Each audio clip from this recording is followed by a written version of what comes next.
औज़ुबिल्लाहि मिनश्शैतानिर्रजीम बिस्मिल्लाहिर्रहमानिर्रहीम अस्सलामु अलैकुम वरहमतुल्लाहि वबरकातुहू। महाराष्ट्र के मजलिस इत्तेहादुल मुस्लिमीन के सदर वो रुकने पार्लिमान मोहतरम जनाब इम्तियाज जलील साहब, महाराष्ट्र के मजलिस इत्तेहादुल मुस्लिमीन के वर्किंग प्रेसिडेंट ब्रादरम मोहतरम जनाब डॉक्टर गफ्फार कादरी साहब, दानिश शेख साहब जिला सदर बुल्डाना, एडवोकेट इमरान रशीद खान साहब शहर सदर, जनाब जफर बिल्डर साहब शहर सेक्रेटरी, मुतल्ला ताल्लुक से, मलकापुर ताल्लुक से, नंदुरा ताल्लुक से, जलगांव जम्मू ताल्लुक से, खमगांव शेगांव और संग्रामपुरम ताल्लुका से मजलिस इत्तेहादुल मुस्लिमीन की आए हुए तमाम जिम्मेदारान, शय नशीन बतशरीफ फरमा मुअज़्ज़िज़ हाज़रीन इकराम, मेरे गयूर नौजवान साथियों, मैं आप तमाम का बेहद शुक्रिया अदा करता हूँ कि आपने अपना कीमती वक्त निकालकर आज के इस जलसे में शिरकत की। मेरे अजीज दोस्तों और बुजुर्गों, अभी यहाँ पर बुल्डाना के मसाइल का जिक्र किया गया और कैसा इस बात को बताया गया कि आप तमाम लोगों के मुत्तहिदा वोट के इस्तेमाल पर यहाँ से कांग्रेस के एमएलए की कामयाबी मुमकिन हो सकी। मगर अफसोस इस बात का है कि उनके एमएलए साहब की कामयाबी के बाद भी बुल्डाना के सरकारी दवाखाने की हालत बहुत खराब है। एमआरआई की मशीन नहीं है, डायलिसिस की मशीन नहीं है, तो लोगों को, पेशेंट्स को अकोला ले जाना पड़ता है डायलिसिस की मशीन के लिए। और साथ ही साथ ये अफसोस की बड़ी बात है कि महापौर ने यहाँ पर कितने 35 या 38 पुतले बना रहे हैं, मगर उनको तौफीक नहीं हुई कि एक स्कूल और दवाखाने को बना सके। यहाँ पर आप देखते हैं कि हमारे दलित भाइयों की बस्ती में निधि का इस्तेमाल नहीं होता और ऐसे बहुत से मसाइल है। मैं यहाँ के एमएलए साहब को बताना चाहूंगा कि हमारे हैदराबाद में कारवान के रुकन असेंबली ने अपने एक विधानसभा में उनकी नुमाइंदगी पर एक आईसीयू का यूनिट उन्होंने दवाखाने में बनाया। गोलकुंडा के फ्री में डायलिसिस का सेंटर क़यामत में लाया गया, ऑक्सीजन प्लांट बनाया गया, फ्री में मेडिकल टेस्ट होते हैं और अस्पताल में 100 बेड के ऑक्सीजन का पाइप ऑक्सीजन का इंतजाम किया। 8 बस्ती दवाखाना कारवान असेंबली हल्के में काम कर रहे हैं। नामपल्ली असेंबली हल्का जहां से मजलिस का एमएलए है, वहां पर एरिया अस्पताल में डायलिसिस का सेंटर भी है। अब मैं ये पूछना चाहता हूं कि जो लोग जनता से वोट तो ले लेते हैं और विकास का काम नहीं करते, आखिर आप कहां पर चले जाते हैं? मेरे अजीज दोस्तों और बुजुर्गों, इसीलिए हम आपसे अपील कर रहे हैं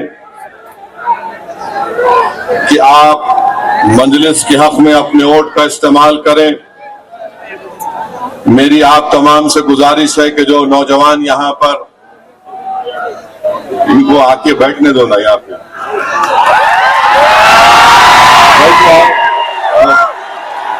बैठो।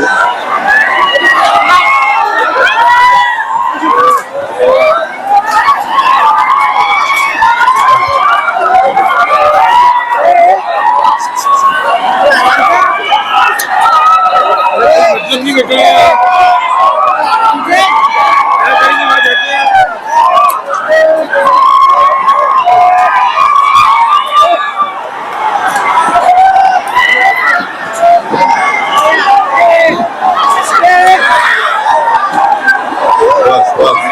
सुनो, आराम से बैठिए। अब हमारी बात को सुनिए आप। अभी चीख पुकार नहीं होना, चीख पुकार नहीं होना, सुनना है। आधे घंटे हमारी बात को आराम से सुनिए, आराम से। अभी आप लोग बैठ जाओ।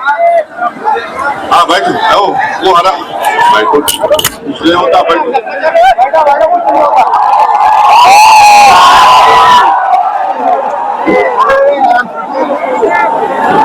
मैं आपको बता रहा था, अभी आप लोग आराम से तो नारे मत लगाइए, हमारी बात को सुनिए। तो यहाँ पर मलकापुर में फिरदौस कॉलोनी है, अली नगर है, यहाँ पर कोई तरक्याती काम अंजाम नहीं दिए गए, सफाई का, पीने के पानी का इंतजाम नहीं है। आशफी नगर है, फातिमा नगर है, बुरे हाल में है। तो इसीलिए मैं आपसे अपील कर रहा हूँ कि आप तमाम मलकापुर में और जिले बुलढाना में मजलिस-ए-इत्तेहादुल मुस्लिमीन को मजबूत करिए। और डॉक्टर गफ्फार कादरी साहब ने मुझे बताया कि शहर नासिक में 23 दिन से किसान लोग हड़ताल पर बैठे हैं। मजलिस-ए-इत्तेहादुल मुस्लिमीन जो नासिक के किसान हड़ताल पर बैठे हैं उनकी तायीद करती है। उनका ये मुतालबा और डिमांड है कि सरकारी बैंक जो जबरन वसूली कर रहे हैं उसको फौरन रोक दिया जाए और शिंदे और फडणवीस की सरकार से हम ये डिमांड करते हैं कि किसानों के कर्जे को माफ कर दिया जाए। ये मजलिस-ए-इत्तेहादुल मुस्लिमीन उस नासिक के किसानों के साथ खड़ी हुई है और महाराष्ट्र की सरकार से इस बात का मुतालबा करती है कि वो फौरन किसानों के कर्जों को माफ किया जाए। मैं आपके साथ इस बात को बताना चाहता हूं कि मजलिस-ए-इत्तेहादुल मुस्लिमीन की नुमाइंदगी पर अकोला में दुरावली मस्जिद को जब नुकसान पहुंचाया गया, उसी रात जुगनू भी नामी एक मोहतरमा को वो मकान में जिंदा जला दिया गया। उनके बेटे अकबर जो ऑटो ड्राइवर हैं, एक झोपड़ी में रहते अपनी बीवी के साथ, और वो जुगनू भी उमर रसीदा थी डॉक्टर गफ्फार कादरी साहब के साथ। शाहिद रंगून वाला, अब्दुल नाजिम, जमील खान, अब्दुल मुनाफ, मुस्तफा कारपोरेटर, मोहसिन और आरिफ उस वफद डेलीगेशन में थे और पुलिस से मुलाकात करके इस बात का मुतालबा किया कि यह शॉर्ट सर्किट से मौत नहीं हुई, इसका एफआईआर दर्ज किया जाए। रिजवान अली नामी एक शख्स को पुलिस कस्टडी में मारकर उसकी टांग की हड्डी टूट गई, नागपुर को लाया गया इलाज के लिए। मजलिस के वफद ने जाकर उस पीड़ित परिवार से मुलाकात की और 16 मई को स्पेशल आईजीपी अमरावती से मुलाकात करके एक मैजर दिया। फिर डीएसपी अकोला से भी मुलाकात हुई, होम सेक्रेटरी के नाम पर एक टेलीग्राम में लेटर भिजाया गया और जो लोग गिरफ्तार हुए उनकी जमानत का भी काम। मैं आपको 1 मिनट का वक्त दे रहा हूं। जितने भी मजलिसी है, जो मजलिस से मोहब्बत करने वाले हैं, 1 मिनट के अंदर अपनी जगह के ऊपर बैठ जाए और जो खड़ा रहेगा वो ये समझ लेना कि उसको कांग्रेस वालों ने या राष्ट्रवादी वालों ने भेजा है। बैठिए 1 मिनट के अंदर। जो खड़ा रहेगा मेरी नजर उसके ऊपर है। बैठ जाइए, बैठिए, जो जहां पर है अपनी अपनी जगह पे। अच्छा, जो जिसको बोल रहे बैठने के लिए मत बोलो, बैठ जाओ। सुनो सुनो,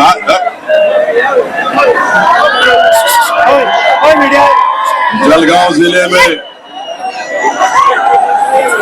एक पुलिस कस्टडी में 9 जून की रात को सलीम टोपी के 2 बेटों को गिरफ्तार किया गया।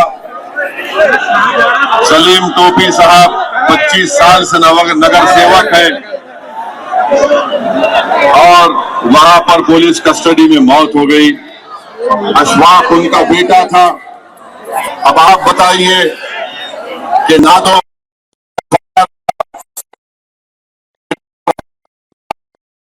और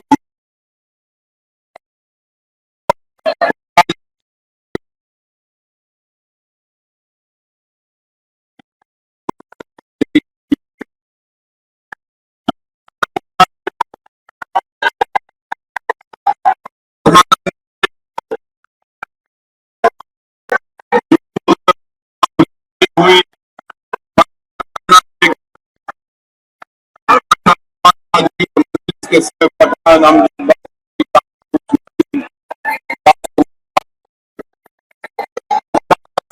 को एक पूरी के पास उनके आगे में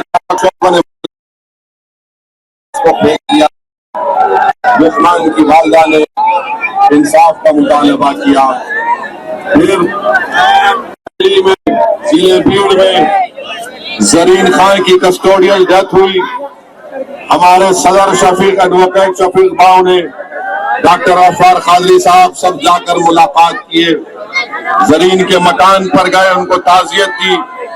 घर के लोगों को तैयार कर रहे हैं कि वो कोर्ट में केस डालें ताकि उनके खिलाफ एक्शन लिया जा सके। शेगांव तालुका में 14 मई को मस्जिद जामा मस्जिद पर पत्थरबाजी की गई। पुलिस इंस्पेक्टर कार्रवाई नहीं करना चाहते थे। मजलिस के वफद ने डीएसपी अहमदनगर और कलेक्टर से मिला और मुलाकात की। वहां पर गैर जरूरी मुस्लिम अकलियत के नौजवानों को गिरफ्तार किया जा रहा था, तो उनकी गिरफ्तारी को रोका गया। ये मुख्तसर सा मजलिस की कारकर्दगी का मैं आपके सामने इस बात को रखा हूं। मेरे अजीज दोस्तों और बुजुर्गों, मैं आपको बताना जरूरी समझता हूं कि ये जिलहिज का महीना है। हमारे इस्लामिक कैलेंडर के जिलहिज का महीना है, ये आखिरी महीना है। इसके बाद माह मुहर्रम शुरू होगा और जिलहिज के महीने की खुसूसियत यह है कि इसमें हम लोग कुर्बानी देते हैं। और मुहर्रम के महीने की खुसूसियत यह है कि करबला के मैदान में, भाई साहब आप लोग नहीं सुनना चाह रहे तो मैं बैठ जाता हूं। अगर आप लोग नहीं सुनना चाह रहे तो मैं खत्म कर दूं, फिर आप लोग खामोश बैठिए। आप लोग खामोश बैठिए। आपको हम वहां से यहां बुलाए ताकि आप सुन सके, तो अब आप सुनिए हमारी बात को। जो करीब लोग हैं आप जरा सुनिए हमारी बात को। अभी आवाज नहीं आना, आप लोग मेरी आवाज को सुनना चाहिए। आप अपने आप से बात करने आए तो घर में जाकर बात करिए। सुनिए, ये जिलहिज का महीना है।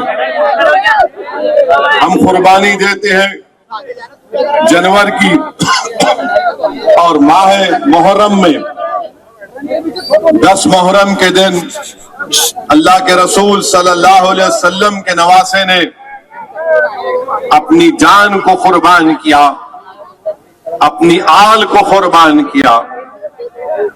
क्यों कुर्बान किया? ताकि हक की कामयाबी हो और बातिल की शिकस्त हो। उन्होंने अपना इमाम हुसैन ने करबला के मैदान में अपने सर को इसलिए कटाया ताकि सुबह क़यामत तक दुनिया को यह मालूम हो जाए कि सर कटाने वाले कामयाब होते हैं, सर झुकाने वाले नाकाम होते हैं। तो इस्लामिक कैलेंडर का आखिरी महीना जिलहिज है। इस्लामिक कैलेंडर का नया साल का पहला महीना मुहर्रम है। और ये इस दीन की खूबसूरती है कि साल का आखिरी महीना और साल का पहला महीना दोनों कुर्बानी का दर्ज देता है, दोनों कुर्बानी का दर्ज देता है। तो मेरी आपसे ये भी गुजारिश है कि आज से 1400 साल पहले, आज से 1400 साल पहले 10 जिलहिज के दिन अल्लाह के रसूल मोहम्मद मुस्तफा सल्लल्लाहु अलैहि वसल्लम ने अपना हज्जतुल विदा में आखिरी खुतबा किया। तो खुतबे में बहुत सी चीजें हैं, मगर रसूल अल्लाह सल्लल्लाहु अलैहि वसल्लम ने क्या खुतबा दिया और कहा कि सुनो, मैं तुम्हारे दरमियान में ज्यादा देर नहीं रहने वाला हूं। मोहम्मद सल्लल्लाहु अलैहि वसल्लम ने 1,15,000 लोग थे। रसूलुल्लाह सल्लल्लाहु अलैहि वसल्लम अपनी बात को अपनी जबान मुबारक से इरशाद फरमाते 3-3 बार। इस तरह का लाउड स्पीकर का इंतजाम नहीं किया। 1,15,000 का मजमा था। अल्लाह के रसूल सल्लल्लाहु अलैहि वसल्लम रहमतुल लिल आलमीन, महबूब रब्बुल आलमीन अपनी जबान मुबारक से बोलते और सहाबा कराम 3-3 मरतबा उस बात को बोलते ताकि 1,15,000 के मजमे को आका की जबान मुबारक से निकले अल्फाज उनको समझ में आए और सुनाई दिए। रसूलुल्लाह सल्लल्लाहु अलैहि वसल्लम ने क्या कहा कि जिस तरह ये जिलहज का महीना मुबारक है, जिस तरह ये दिन मुबारक है, उसी तरह मुसलमानों की जान और माल हमारे लिए मुबारक है। तुम किसी की जान और माल नहीं छीन सकते हो उनसे। रसूलुल्लाह सल्लल्लाहु अलैहि वसल्लम ने फरमाया, सुनो क्या फरमाया, नौजवानों तुम सुनो, तुमको अगर एक नेक इंसान बनना है तो सुनो। आका ने फरमाया सल्लल्लाहु अलैहि वसल्लम ने कि अल्लाह की नजर में ना गोरा बड़ा है ना काला बड़ा है। अल्लाह की नजर में ना कोई गोरा बड़ा है ना काला बड़ा है।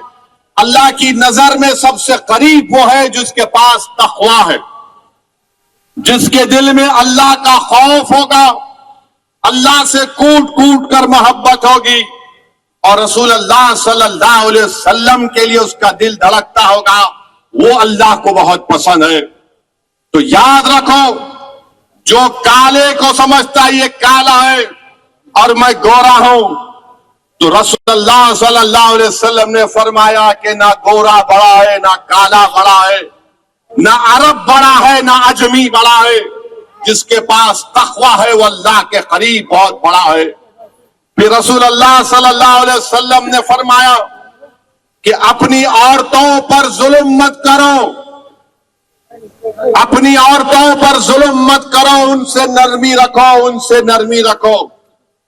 तो मुसलमानों, जब तुम घर में जाओगे, अगर तुम्हारे घर में तुम्हारी बीवी है, तुम्हारी बहन है, तुम्हारी मां है, तो तुम उनसे नरमी का रवैया अख्तियार करो। जिसकी बीवी है उससे नरमी का रवैया अख्तियार करो, उसको इज्जत दो, मुकाम दो, वो तुम्हारी शरीक हयात है। रसूलुल्लाह सल्लल्लाहु अलैहि वसल्लम ने फरमाया कि अपनी औरतों से नरमी का रवैया रखो। और रसूलुल्लाह सल्लल्लाहु अलैहि वसल्लम ने फरमाया कि किसी का कत्ल मत करो, किसी का कत्ल मत करो नाजायज तौर पर। मुसलमान किसी का कत्ल नहीं करता नाजायज तौर पर। रसूलुल्लाह सल्लल्लाहु अलैहि वसल्लम ने फरमाया अपने गुलामों से नरम रवैया अख्तियार करो। मेरे अजीज दोस्तों और बुजुर्गों, ये मोहम्मद मुस्तफा सल्लल्लाहु अलैहि वसल्लम का आखिरी खुतबा है, बल्कि दुनिया में इंसानियत की हिस्ट्री में अगर किसी को देखना है चार्टर ऑफ ह्यूमन राइट्स, तो रसूलुल्लाह सल्लल्लाहु अलैहि वसल्लम के आखिरी खुतबे हुज्जतुल विदा को पढ़ ले। तो मेरे नौजवानों, अल्लाह के रसूल सल्लल्लाहु अलैहि वसल्लम के इस आखिरी खुतबे के अल्फाज को याद रखो कि किसी मुसलमान के माल को या किसी के भी माल को या किसी के जान पर आप किसी पर हमला नहीं कर सकते। अपनी औरतों से, अपनी खवातीन से नरमी से पेश आओगे और तोड़ दो ये जंजीरें। कोई काला है, कोई बड़ा है, कोई खानदानी है, कोई फुला तुरुमची है, कोई नवाब है। अरे कोई अल्लाह की नजर में सब बराबर है। कोई काले को गोरे को काले पर फौकियत नहीं है। तुम्हारा खानदान पानदान होगा मगर अल्लाह की नजर में कुछ नहीं है उसकी हैसियत। तुम में अल्लाह का खौफ होगा, तुम में रसूल अल्लाह सल्लल्लाहु अलैहि वसल्लम से मोहब्बत होगी। और रसूल अल्लाह सल्लल्लाहु अलैहि वसल्लम ने अपने आखिरी खुतबे में फरमाया, नमाज पढ़ो, रोजा रखो, ज़कात दो। नौजवानों, रोजा नमाज पढ़ो। मुसलमानों की पहचान कैसे होगी? मस्जिदों को आबाद रखने से होगी। नौजवानों, तुम अगर चाहते हो कि तुम्हारा दीन मजबूत हो, तुम मजबूत हो, तो अपने सरों को, अपने आंखों को अल्लाह के आगे सजदे में झुकाओ, रोजे रखो। जिसके पास दौलत है ज़कात निकालो, कमजोरों की मदद करो, गरीबों की मदद करो। और रसूल अल्लाह सल्लल्लाहु अलैहि वसल्लम ने फरमाया, पड़ोसियों का ख्याल रखो, पड़ोसियों का ख्याल रखो। रसूल अल्लाह सल्लल्लाहु अलैहि वसल्लम ने नहीं फरमाया कि मुसलमान पड़ोसी का ख्याल रखो और गैर मुस्लिम का ख्याल मत रखो। रसूल अल्लाह सल्लल्लाहु अलैहि वसल्लम ने आखिरी खुतबे में इतना कहा, नौजवानों पड़ोसी का ख्याल रखो, पड़ोसी का ख्याल रखो। तो सहाबा कराम में डर पैदा हो गया कि कहीं रसूल अल्लाह सल्लल्लाहु अलैहि वसल्लम उनको और कोई हुकूक ना दे दे। तो आपका पड़ोसी हिंदू रहे, दलित रहे, ओबीसी रहे, मगर आपका पड़ोसी है। अगर आपका पड़ोसी मुसलमान है या कोई भी हो, इस बात का ख्याल रखो कि आपका पड़ोसी भूखा ना रहे। आपका पड़ोसी, उसकी तकलीफ आपकी तकलीफ होनी चाहिए। अगर आप रसूल अल्लाह सल्लल्लाहु अलैहि वसल्लम से, हम तमाम उनके उम्मती हैं, हम रसूल अल्लाह सल्लल्लाहु अलैहि वसल्लम के उम्मती हैं। और हमारे लिए सबसे बड़ा तुर्र इम्तियाज क्या है कि हम मोहम्मद सल्लल्लाहु अलैहि वसल्लम के गुलामों के गुलाम हैं। ये हमारे लिए सबसे बड़ा तुर्र इम्तियाज है। ये हमारे लिए इम्तियाज नहीं होना चाहिए कि इसके पास दौलत है तो बड़ा है, ये एमपी है तो बड़ा है, ये प्राइम मिनिस्टर है तो बड़ा है। अरे सबसे बड़ा इम्तियाज ये है कि हमको अच्छे इंसान बनना है। तो मेरे अजीज दोस्तों और बुजुर्गों, मेरे गयूर नौजवानों, मेरी इन बातों पर गौर करो। नेक बनो, अच्छे बनो। कल मुस्तकबिल तुम्हारा होगा नौजवानों, जो तुम आज यहां खड़े होकर इस दीवाने की बात सुन रहे हो। अगर तुम नेक हो जाओगे तो ताकतवर लोग तुम्हारे सामने अपना सर झुका देंगे। तुम मस्जिदों में जाकर अपने चेहरों को झुकाओगे सजदे में, अपने पेशानियों को जमीन पर रगड़ कर अल्लाह से भीख मांगोगे कि अल्लाह माफ कर दे। तो खुदा की कसम, पूरे जालिम लोग तुम्हारे सामने अपना सर झुका देंगे। मगर तुम मस्जिदों को भूल चुके हो, तुम रमजान के रोजों को भूल चुके हो, तुम कुरान और सुन्नत को मत भूलो। हमारी पहचान कुरान और सुन्नत है। ये अल्लाह के रसूल सल्लल्लाहु अलैहि वसल्लम ने इरशाद फरमाया। मेरे अजीज दोस्तों और बुजुर्गों, अभी इम्तियाज जलील साहब ने ये बात कही है कि 2024 में नरेंद्र मोदी को दोबारा वजीर आजम, प्रधानमंत्री बनने से रोकना है। हम भी यही चाहते हैं, हम भी यही चाहते हैं कि इंशाअल्लाह नरेंद्र मोदी तीसरी मर्तबा देश के प्रधानमंत्री ना बने। कोई बिहार पटना में मीटिंग हुई, लोगों को बिठाया गया, बातचीत हुई। मैं इम्तियाज जलील साहब की बात से मुत्तफिक हूं, मगर ये लोग जो सिर्फ अपने आप को बड़ा समझते हैं और इनको बड़ी गलत फहमी है कि वही हरा सकते नरेंद्र मोदी को। मेरे प्यारे, याद रखो मेरी इस बात को। जब तक तुम कमजोर और मजलूमों को साथ नहीं लोगे, तुम जुल्म का खात्मा नहीं कर पाओगे। ताकतवर लोग बैठकर एक ताकतवर को हराएंगे तो फिर कोई मजा नहीं है। अरे तुमको उसको साथ लेना पड़ेगा जिसके बेटे को मार मार कर उसका वीडियो बनाकर उसका कत्ल कर दिया गया। तुमको उस मां को साथ लेना पड़ेगा जिसके बेटे को जिंदा जला दिया गया। तुमको उस परिवार को साथ लेना पड़ेगा जिसका बेटा, जिसका भाई 4-4 साल से जेल में सड़ रहा है। तुमको उसको अपने साथ लेना पड़ेगा जिसको मजहब के नाम पर दबाया और कुचला जाता है। अरे ताकतवर लोग बैठकर कुछ भी कर ले, जब तक तुम मजलूम को साथ नहीं लोगे, जिसका पेट खाली है, जिसके सर पर निशानात है जालिम के जुल्म के, जिसकी कहानियां हैं जुल्म की उनके घरों में, अगर तुम उनको साथ नहीं लोगे तो सिर्फ तुम्हारी बात बात रह जाएगी, अल्फाज खाली रहेंगे। आओ बताओ, अगर तुम जालिम से मुकाबला करना चाहते हो, बताओ अगर तुम इस मुल्क में वो संविधान जिसको बाबा साहब अम्बेडकर ने ये कहा था लिबर्टी, इक्वालिटी, फ्रेटर्निटी, जस्टिस को कायम करना चाहती हो, अगर तुम वो संविधान जिसमें बाबा साहिब ने राइट टू लाइफ और राइट टू इक्वालिटी का संविधान में फंडामेंटल राइट बनाया, अगर तुम कल्चर को मानते हो जो आर्टिकल 29 का है, अगर तुम वाकई में मुखलिस हो तो हम हाथ बढ़ाते हैं तुम्हारे साथ हाथ मिलाने के लिए। मगर अगर तुम ये समझ रहे हो कि तुम्हारे बैठ के, तुम्हारे बैठने से, तुम्हारे मिलने से, तुम्हारे बोलने से सब चीज हो जाएगी, तो नहीं होगा। अरे सबसे बड़ा जुल्म किसी पर हुआ तो मुसलमानों पर, दलितों पर, आदिवासियों पर। अरे तुम कौन हो बताओ? तुमको देखकर ऐसा नजर आता है कि ताकतवर लोग बैठे हुए हैं, जिसको अंग्रेजी में कहते हैं एलिटिस्ट लोग बैठे हैं, वहां पर कमजोर मजलूम नजर नहीं आता। तुम्हारा नुकसान तो यह हुआ कि तुम्हारे हाथ से महाराष्ट्र की मुख्यमंत्रीशिप चले गई। तुम्हारा नुकसान यह हुआ कि तुमको ईडी का तुम पर केस हो गया। तुम्हारा नुकसान तो यह है कि तुम्हारे लोग परेशान हैं। अरे कभी तुमने ये भी तो सोचा कि मेरी शनाख्त आज खतरे में आ गई, मेरी पहचान खतरे में आ गई, मेरे नौजवानों का मुस्तकबिल खतरे में आ गया, मेरा हिजाब उसको खतरा बना दिया गया, मेरा हलाल गोश्त मुल्क के लिए खतरा बना दिया गया, मेरी मस्जिद से अज़ान को खतरा बना दिया गया। अरे तुम्हारा क्या नुकसान हुआ? मगर अल्हम्दुलिल्लाह हम ठहरे हुए हैं, एक शीशा पिलाई हुई दीवार की तरह ठहरे हुए हैं। इन सबको देख रहे हैं, इन सबको देख रहे हैं, और हमारी जबान से क्या निकलता?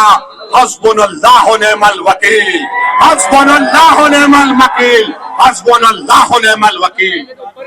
तो अगर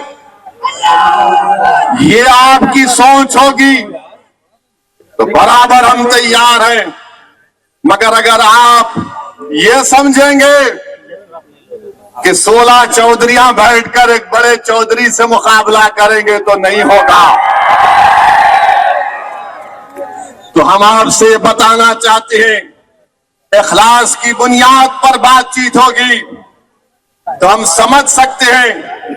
अच्छा ये बताओ आप कि इम्तियाज जलील है, बीजेपी और संघ परिवार को 21 साल से औरंगाबाद की पार्लियामेंट की सीट, जो औरंगाबाद के पार्लियामेंट के हल्के में कोई विकास डेवलपमेंट नहीं होता था, कुछ नहीं होता था। औरंगाबाद की आवाम को मैं लाखों सलाम करता हूं, चाहे हमारे हिंदू भाई हो, मुसलमान भाई हो, दलित भाई हो, हमारी खवातीन को, गयूर नौजवानों को, सिख भाइयों को, हमारे तमाम लोगों को। उन्होंने कहा कि नहीं, अब बहुत हो गया, अब औरंगाबाद को इम्तियाज की जरूरत है और इम्तियाज को कामयाब कर दिया।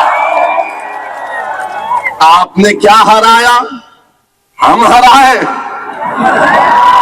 तुम क्या हराए?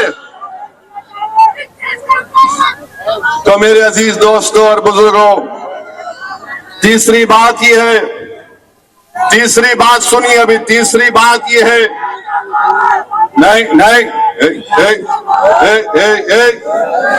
सुनो सुनो, हाँ रहेंगे रहेंगे, आप सुनिए मत, ऐसा नहीं, सुनिए हमारी बात को। आप तकरीर करना चाह रहे तो आओ यहाँ पे, आओ कर दे। हाँ आप तुम बोलेंगे यहाँ के खैरना पड़ेगा तुम्हारे, 10 बजे तक भड़काऊ भाषण देना पड़ेगा। खामोश। अब तीसरी बात यह है, महाराष्ट्र में उद्धव ठाकरे की हुकूमत थी, उद्धव ठाकरे मुख्यमंत्री थे, शिवसेना सेकुलर है। आप सेकुलर मानते शिवसेना को? कितने सेकुलर ने मानते? हाथ उठाओ। उधर पीछे नहीं उठा रहे, डर रहे क्या?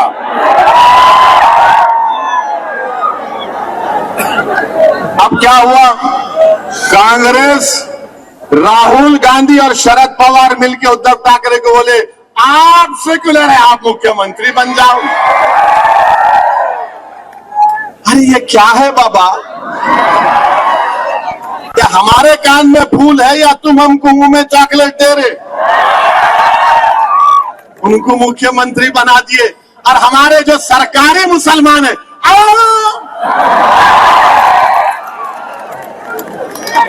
ये सरकारी, अरे नहीं भाई, ये ना उन्हें नहीं तो इन्हें।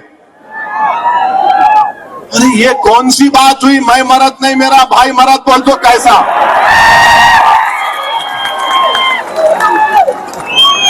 अरे आप बताओ, ये सेकुलरिज्म है? मैं यही तो पूछ रहा हूं, मगर पवार साहब नहीं मानेंगे मेरी बात को, बोलेंगे नहीं ये भड़काऊ भाषण देता है। अच्छा वो हो गया। अभी इम्तियाज साहब अपने भाषण में बोले कि सुबह 6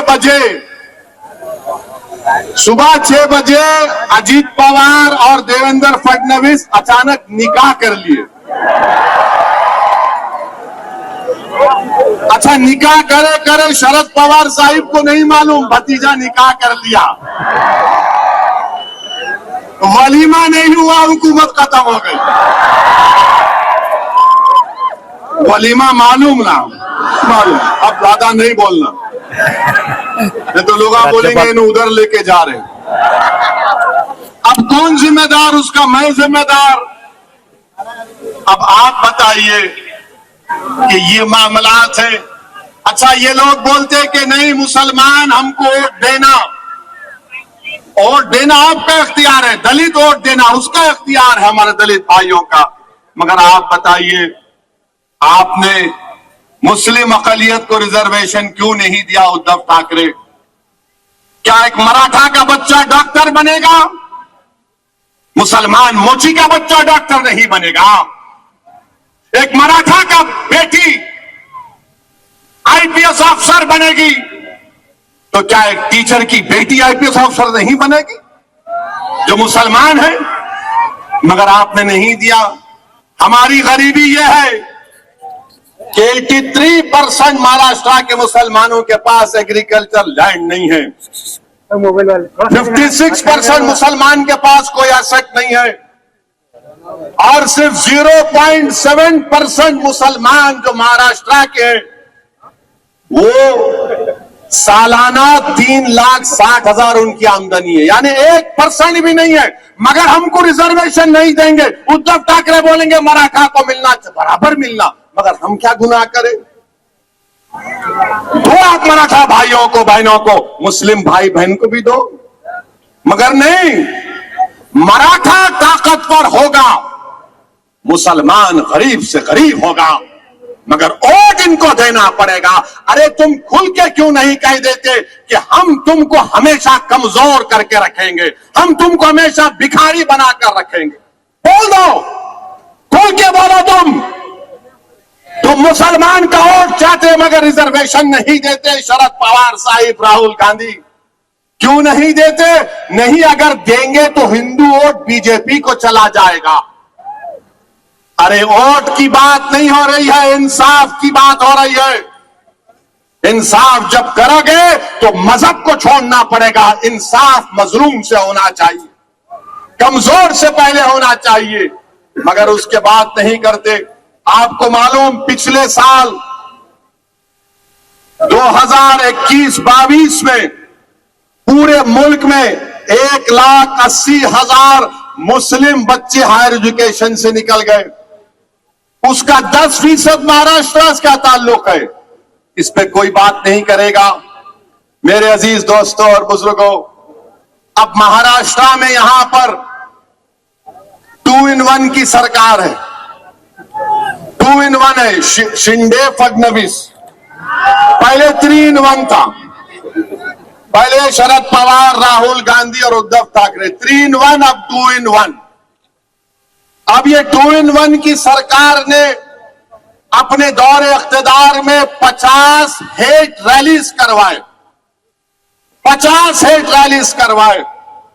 लव जिहाद हो रहा, लव जिहाद हो रहा। फडणवीस साहब, मैं चैलेंज कर रहा हूं आपको। आप बोलेंगे, आप ये रिकॉर्ड पेश कर दो। अगर दोबारा बोलेंगे तो यहां आना पड़ेगा। आप रिकॉर्ड पेश कर दो कि कितने लव जिहाद हुए हैं। और फडणवीस साहब, मैं तुमको चैलेंज कर रहा हूं, तुमको, शिंदे को, आरएसएस के भगवत को, तुम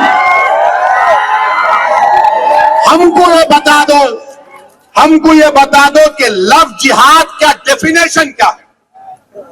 किसको लव जिहाद बोलते बताओ, डिफाइन करो। तुम नहीं कर सकते।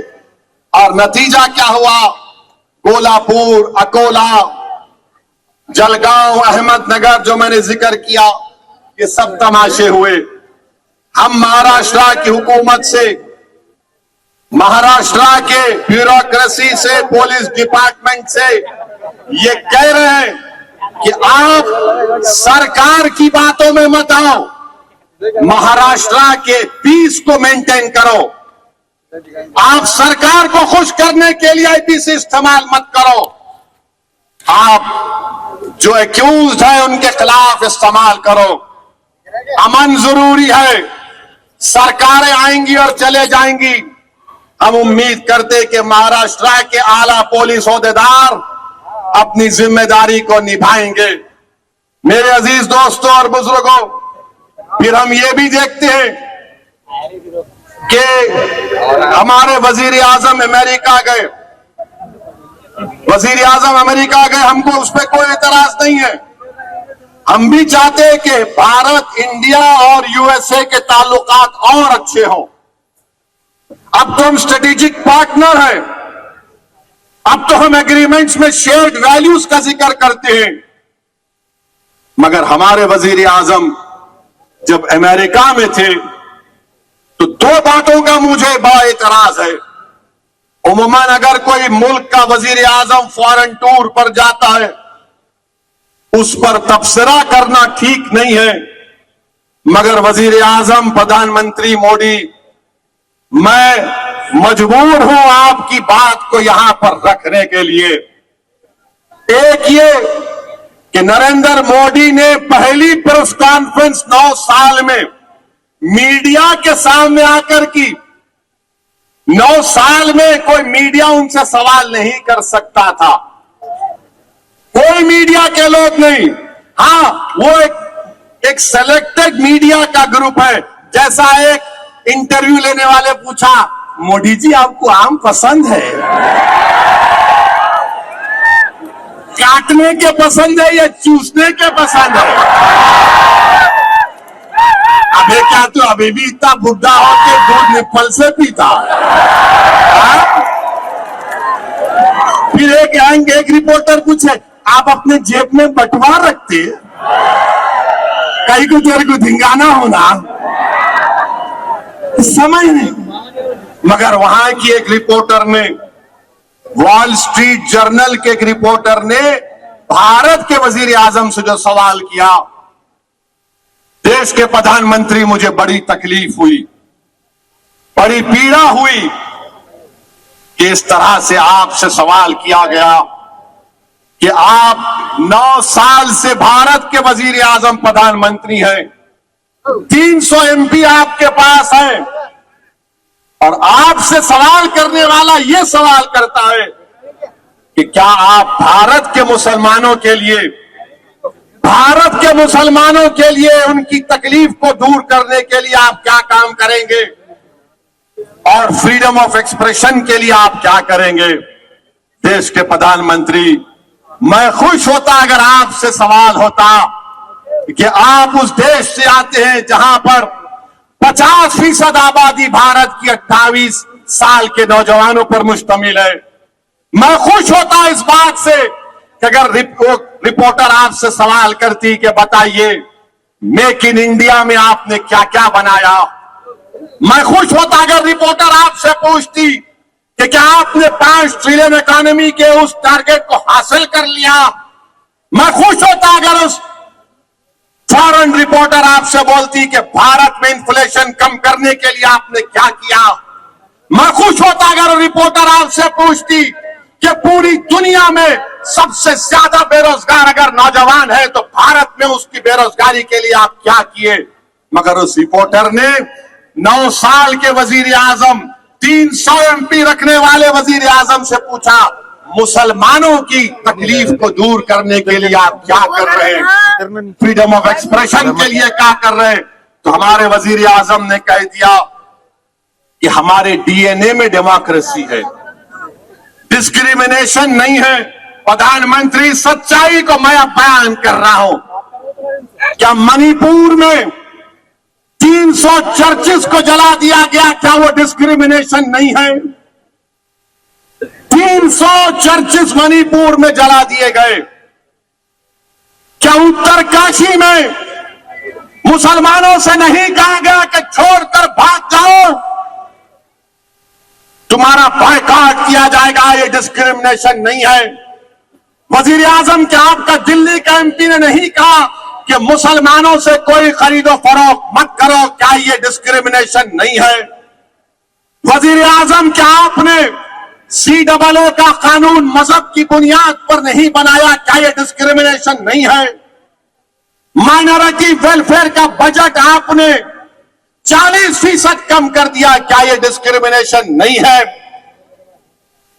आपने मौलाना आजाद फेलोशिप को खत्म कर दिया अल्पसंख्यक समाज के लिए। अब कोई मुसलमान बच्चा फेलोशिप और PhD नहीं कर पाएगा, क्या ये डिस्क्रिमिनेशन नहीं है। प्रधानमंत्री, डिस्क्रिमिनेशन यही भी है कि आपके 306 एमपी में एक मुसलमान एमपी नहीं। डिस्क्रिमिनेशन यह भी है कि आपके पास एक मुस्लिम मिनिस्टर नहीं। बताओ प्रधानमंत्री, फिर आपने क्यों कहा ये। मुझे बड़ी तकलीफ हुई कि आप से इस तरह का सवाल वॉल स्ट्रीट जर्नल के एक जर्नलिस्ट ने कर दिया। हम तो उम्मीद करेंगे कि भारत के जर्नलिस्ट भी पप्पा जी से इस तरह का सवाल करेंगे। करेंगे नहीं मालूम, मगर अफसोस हुआ देश के प्रधानमंत्री, आपसे इस तरह का सवाल हुआ। दूसरी बात, जो देश के प्रधानमंत्री वजीर आजम ने वहां की कांग्रेस को तकरीर की, जिसमें अमेरिका के पार्लियामेंट कांग्रेस और सेनेटर्स बैठे हैं, उसमें प्राइम मिनिस्टर ने कहा कि हमको 75 साल की आजादी 1000 साल की गुलामी के बाद मिली। देश के प्रधानमंत्री, आप क्यों ये झूठ बोलते हैं कि 75 साल की आजादी 1000 साल की गुलामी के बाद आप बोलते मिली है। तो फिर देश के प्रधानमंत्री, आप ये बताओ कि अगर 75 साल की आजादी जो हमको मना रहे 1000 साल की गुलामी से मिली, तो फिर अंग्रेज तो 200 साल हुकूमत किए ना। क्या मराठा लोगों की हुकूमत नहीं थी? क्या पेशवाओं की हुकूमत नहीं थी? क्या चोलास की हुकूमत नहीं थी? क्या विजयनगरा की हुकूमत नहीं थी? क्या यादवा हौसला की हुकूमत नहीं थी?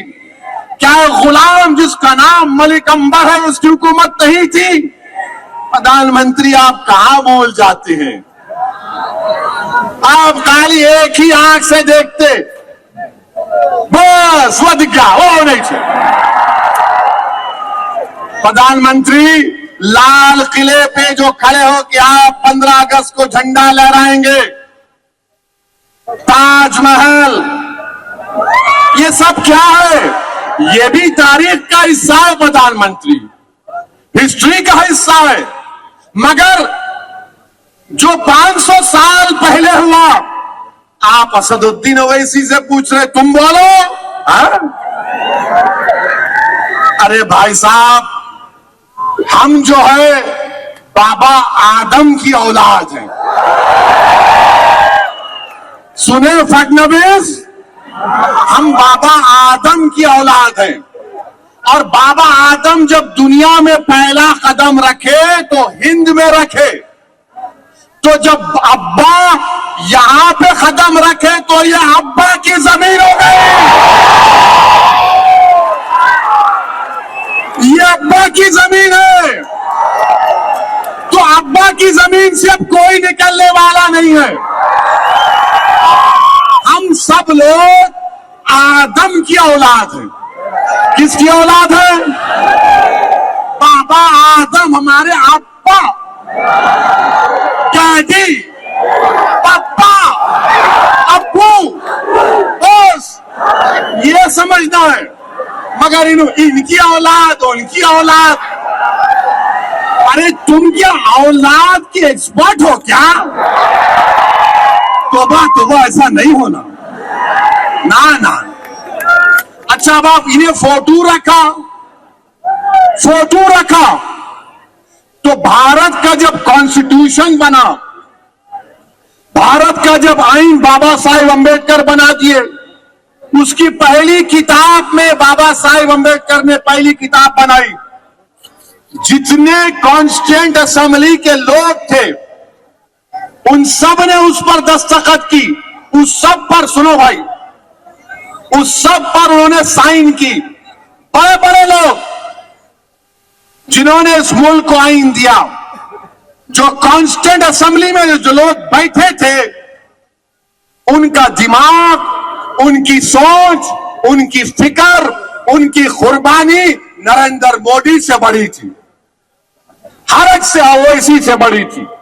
उस पहली किताब में सबके फोटोज हैं, उसमें टीपू की भी फोटो है। आप निकाल दो उस फोटो को, आप निकालो ना उस फोटो को, दम है तो निकालो। उस पहली किताब जिसको हमारे कॉन्स्टिट्यूएंट असेंबली के 4 फादर्स ने साइन किया, फोटो निकालो। अकबर की फोटो, झांसी की रानी की फोटो, गुरु नानक की फोटो, राम सीता लक्ष्मण की फोटो, गौतम बुद्ध की फोटो, महावीर की फोटो। अरे यही तो भारत है। मगर इनको 1000 साल में इनको विजयनगरा याद नहीं आता, चोलास याद नहीं आते। प्रधानमंत्री, और एक बात आपसे हम पूछना चाह रहे हैं। ये बराक ओबामा जानते? बराक ओबामा को अमेरिका के प्रेसिडेंट थे, उन्होंने दिल्ली को आए थे। हमारे प्राइम मिनिस्टर उनको अपनी हाथ से बड़ा नजाकत से चाय डाल के पिलाए